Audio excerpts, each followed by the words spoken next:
Today we bring you the story of Adam Johnson, the 29-year-old professional hockey player tragically killed during a game in England just a few weeks ago. There is so much more to Adam's story, and joining me to tell that story is our own Paul Bloom as we take a look back at Adam's life and the change that his tragic death could one day inspire. We begin Adam's story in his hometown of Hibbing. I'm going to ask all of you for one more thing. Let's all give out one more cheer and applause for Pittsburgh Penguin and Nottingham Panther number 47, and UD Bulldog and especially Hibbing Blue Jacket number 7, Adam Johnson!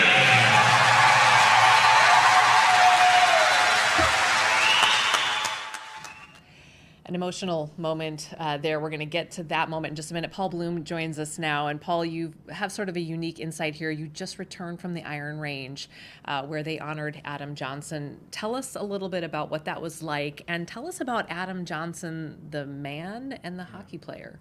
Yeah, and it was a difficult, heavy trip there. It was the memorial service there on Monday, and then you saw the emotion in that rink. That was a real goosebump moment.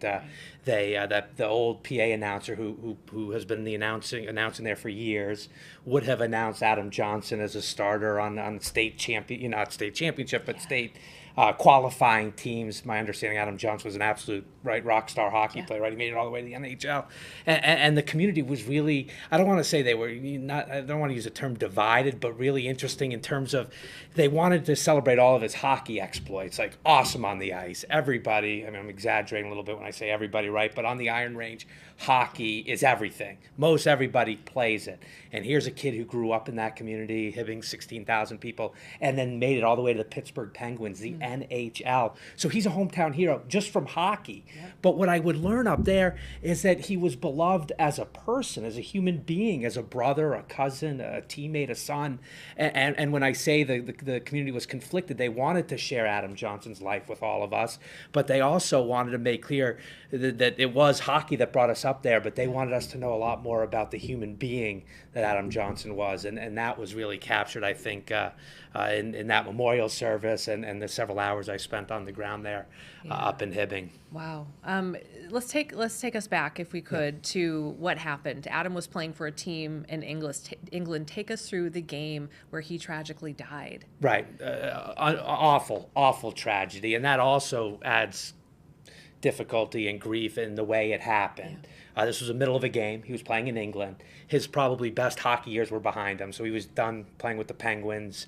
He had found a way to make a career overseas, so he traveled around. He played in Sweden, played in different places across the globe, but he was on this English club, top tier in England, in the middle of a match, maybe about 8,000 people in the arena, not playing in front of 20,000, say, for an NHL game. And there's an open ice hit. It's kind of a 2-on-2 rush. The defenseman from the other team kind of gets caught up on one player. He gets out of control, and sort of his body goes flying towards Adam Johnson, who's carrying the puck. And it's not clear exactly, accidental. Did the guy intend to maybe get his boot up a little bit to kind of send a message? Hockey's a physical game. Yeah. There are people that believe it was quote-unquote deliberate, certainly not to try to kill him. But the way the boot comes up with the skate, some people, refer to it as like as sharp as knives. It's like a knife out there. And Adam, Johnson had his kind of head down just a little bit and was not wearing one of those neck protectors that we've kind of talked about in the days since. Yeah. And the hockey skate slices his neck, wide open. And he's killed. He made it, back to the bench, eventually to the hospital. But, doctors were unable to save him in the UK. And so there's all sorts of mixed emotions up there. He died doing what he loved. He's got this incredible career that's taken him to the NHL. Now he's living out his dream later years overseas, making enough to live overseas. And his English club said he was the star of that team. He played, 7 games, I think I was reading in his stats when this all happened. So difficulty, we've talked about that the UK police have launched a probe whether it leads to charges, the type of involuntary manslaughter, not an intentional act, but could that have been prevented? Certainly those questions are being asked up on the Iron Range. Absolutely. And you hit on it too when you talk about the emotion involved here, the way in which he died. You look at it and you go, that didn't have to happen. It shouldn't have happened. And the layers of trauma that adds to everybody who's grieving right now, definitely sending shockwaves throughout the hockey community and beyond. Will we see safety changes after this, do you think? Well, it's a great question. We dug into that, obviously, in our news reporting in the days that followed in Minnesota, sort of at the youth level. Minnesota Hockey only recommends, suggests, urges neck guards, even on the youngest of hockey players. There is one district in youth hockey here in Minnesota, West Metro, Minnetonka area, Eden Prairie, where those players are required to put on the neck guards for protection, because it does, it can happen. We met a kid in one of our news stories that fell on the ice at 8 years old, 9 years old, and then someone stepped on him and the neck, and he wasn't wearing the neck guard. Unfortunately, it missed any arteries. But that would have, led to significant damage or death even, but required some stitches to get him stitched up. So there are some leagues going around the globe, really. Canada, England, they have added the neck guards as mandatory requirements. I know the great one, Wayne Gretzky, has suggested everybody should be wearing them. Canada, the National Youth Hockey Association there, everybody puts them on because it's a small piece of equipment, but it can be the difference. When you came back from the Iron Range the other day from the service, I could tell you and I had conversations about how difficult it was to be there, sort of immersed in all of this. Talk to us about who did you hear from during the service, and what did they have to say about Adam? I really, there are a couple of just powerful moments, goosebumps, tears. There were not a dry eye in that arena. Again, this is the arena where he had starred as a hockey player, where his teams and his talents would draw thousands a decade ago to the building, the Hibbing Public Ice Arena up there. And now it was his funeral that drew thousands back, which is why you heard that PA announcer announce his name one more time. But one moment that really touched me, and I want to get to it here, is his old prep high school hockey coach went out there to speak. He was struggling so much emotionally that Adam Johnson's dad actually had to kind of scurry out onto the ice to hold him up. Take a listen.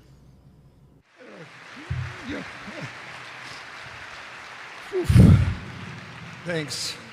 I needed that. Jim Prunovich last night hit it on the head when he showed me that picture, and he said, "Look at that, Mark. So that's a picture of a man with a good heart." Like I said, that's him. Let's face it, it's obvious we're probably me more than anybody. We're hurting. The biggest thing, it's to me, it's unbelievable. We're riding a roller coaster of emotions, frustration, joyful memories, sadness, anger, and constantly asking all kinds of whys. It's times like this I find solace in the serenity prayer. God, give me the serenity to accept the things I can't change.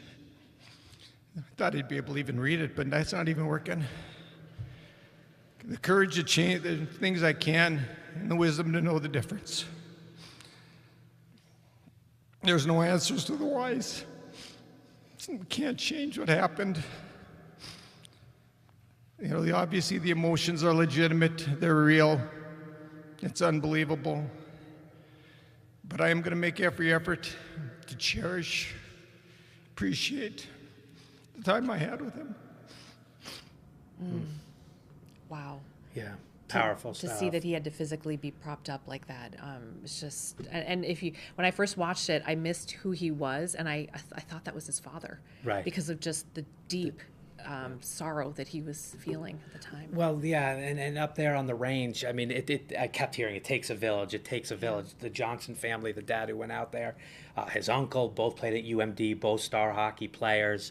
Adam Johnson, by all accounts, was raised right. He really close with his brother. There's a neat story. He's like the beloved uncle that the niece and nephew are just struggling with his death. The brother, it was just kind of a cute anecdote at the time.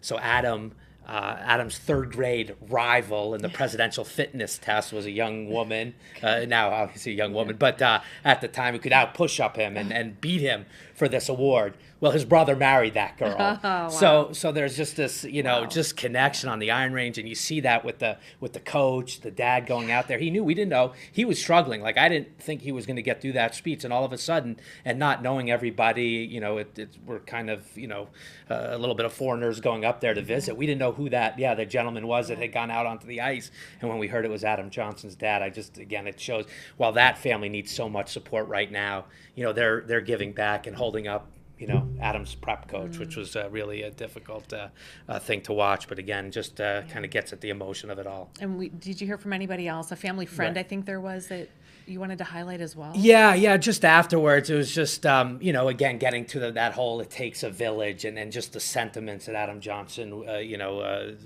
what he built. Again, not just hockey. I want to reiterate where he's getting so much attention because of hockey, the way he died, but he truly was a great human being here.